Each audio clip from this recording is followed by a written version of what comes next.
तैयार रहिए। स्टार्ट। राष्ट्रीय राजधानी में मंगलवार को फिर स्कूलों को बम से उड़ाने की धमकी मिली।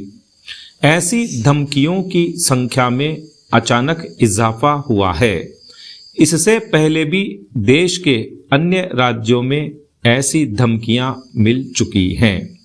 ये घटनाएं केवल कानून व्यवस्था की चुनौती नहीं है, बल्कि समाज में भय, असुरक्षा की भावना पैदा करने का प्रयास भी है।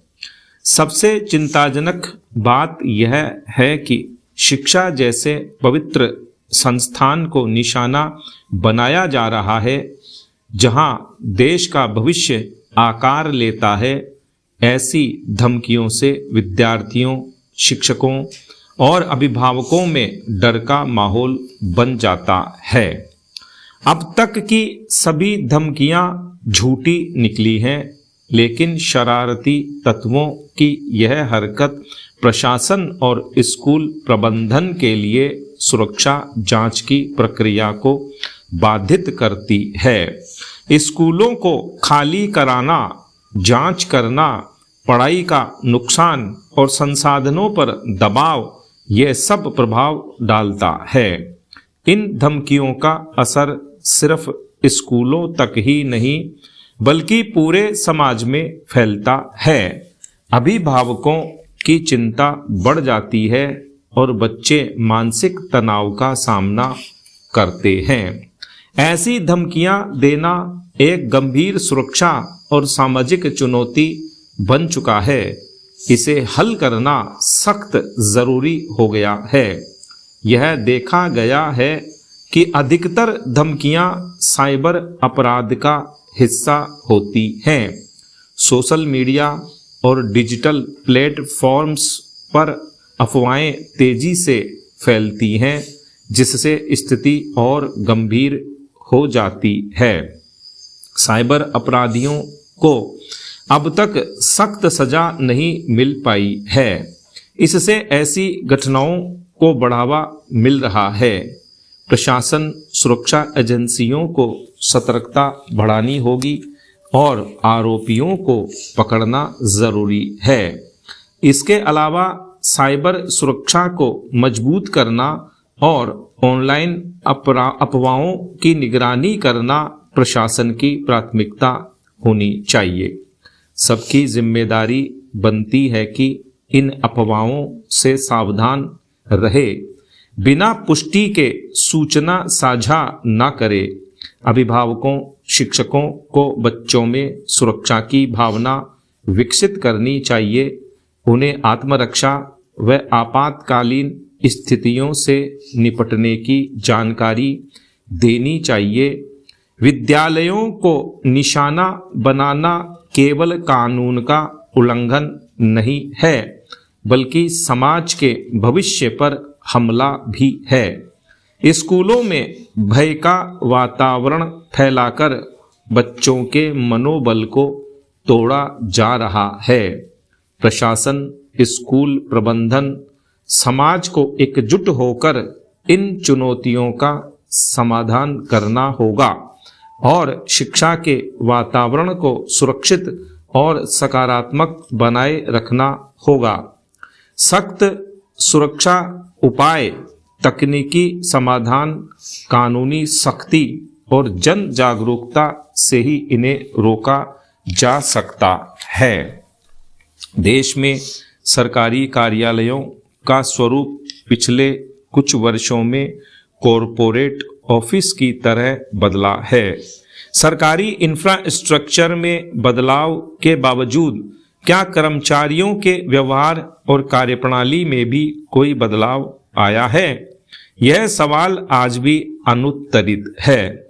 सरकार करोड़ों रुपए खर्च कर ऑफिसेज को नया लुक दे रही है, पर कर्मचारियों के काम करने के तरीके पर कोई खास कदम नहीं उठाए गए हैं। भारत में सरकारी व्यवस्था का इतिहास प्राचीन काल से जुड़ा है।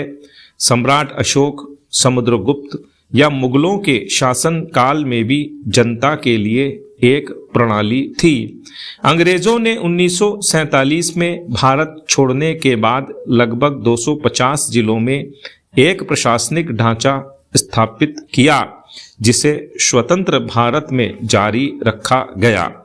आज भी हमें अंग्रेजी शासन काल में बने सरकारी कार्यालय देखने को मिलते हैं।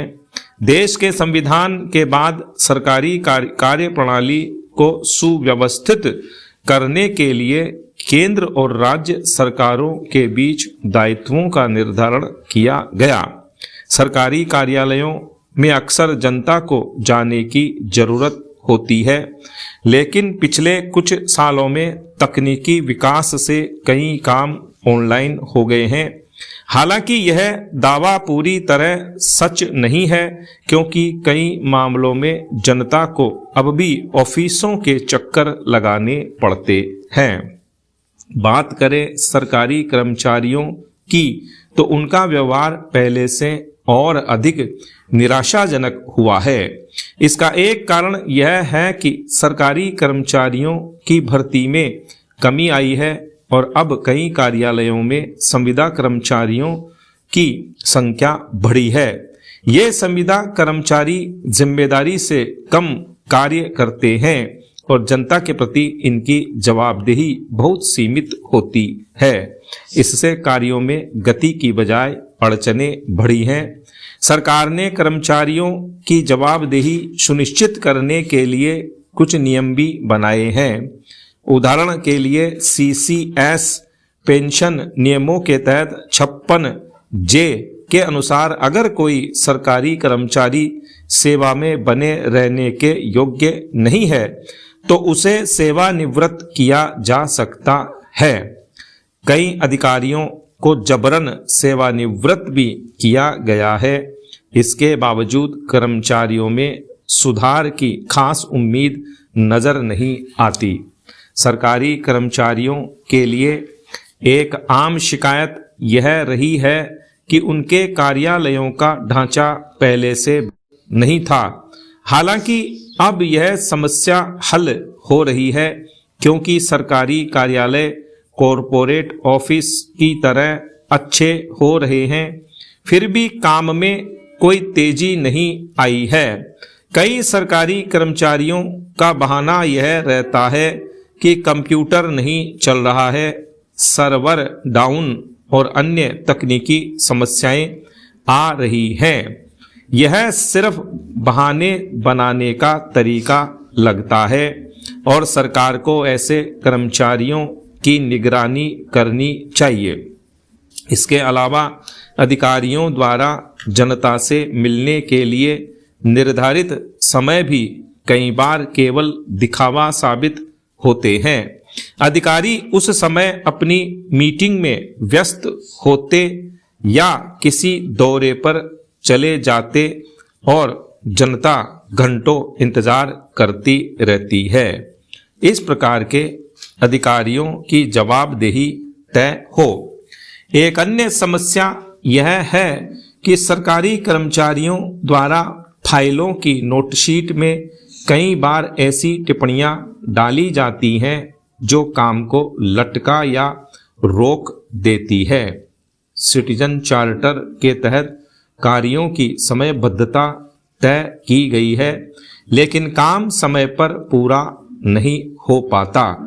अक्सर कर्मचारियों द्वारा लोगों से सुविधा शुल्क की मांग की जाती है, जो पूरी तरह से अनैतिक है। स्टॉप।